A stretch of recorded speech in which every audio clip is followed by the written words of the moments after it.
Hi friends, പുതിയൊരു വീഡിയോയിലേക്ക് സ്വാഗതം. അപ്പോൾ നമുക്ക് വാട്സാപ്പിൽ നിന്ന് വരുന്ന പുതിയ മെസ്സേജുകളൊക്കെ ഇങ്ങനെ നോട്ടിഫിക്കേഷൻ ബാറിൽ ഇങ്ങനെ കാണാൻ പറ്റും. നിങ്ങൾക്ക് ഇവിടെ കാണാൻ പറ്റും.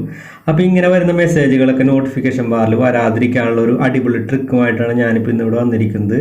അപ്പോൾ എൻ്റെ ചാനൽ നിങ്ങൾ ആദ്യമായിട്ടാണ് കാണുന്നതെങ്കിൽ സബ്സ്ക്രൈബ് ചെയ്യുക, തൊട്ടടുത്ത് കാണുന്ന ബെല്ലൈക്കൺ കൂടി അമർത്തുക. അപ്പോൾ നമുക്ക് നേരെ വാട്സാപ്പ് എടുക്കാം. വാട്സാപ്പ് എടുത്തതിന് ശേഷം നമുക്ക് മുകളിൽ കാണുന്ന 3 ഡോട്ട്സ് അമർത്തുക. അതിനുശേഷം സെറ്റിങ്സ് എന്ന് പറഞ്ഞ ഓപ്ഷൻ ഉണ്ട്, അതെടുക്കുക.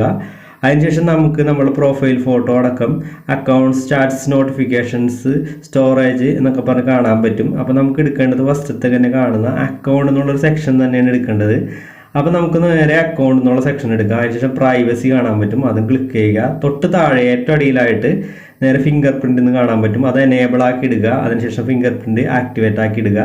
അപ്പോൾ ഏറ്റവും അടിയിലായിട്ട് ഒരു നോട്ടിഫിക്കേഷൻ കാണാൻ പറ്റും, ഷോ കണ്ടന്റ് നോട്ടിഫിക്കേഷൻസ് എന്ന് കാണാൻ പറ്റും. ആ ടിക്ക് ഓൺ ആയി കിടക്കുകയാണ്. അപ്പോൾ ആ ടിക്ക് ഓഫ് ചെയ്ത് കഴിഞ്ഞ് കഴിഞ്ഞാൽ നമ്മളെ സംഗതി പൂർത്തിയായി. അപ്പോൾ നമുക്കിനി നോട്ടിഫിക്കേഷൻ ബാറിൽ ഒരു വാട്സാപ്പിൽ നിന്നൊരു മെസ്സേജുകളും വരില്ല. അപ്പോൾ നിങ്ങൾക്ക് ഈ വീഡിയോ ഇഷ്ടമായെങ്കിൽ ലൈക്ക് ചെയ്യുക, തൊട്ടടുത്ത് കാണുന്ന ബെല്ലൈക്കൺ കൂടി എനേബിൾ ചെയ്യുക. അപ്പോൾ എൻ്റെ പുതിയ വീഡിയോയ്ക്കായി നിങ്ങളെല്ലാവരും കാത്തിരിക്കുക. അപ്പോൾ എല്ലാവർക്കും നന്ദി, നമസ്കാരം.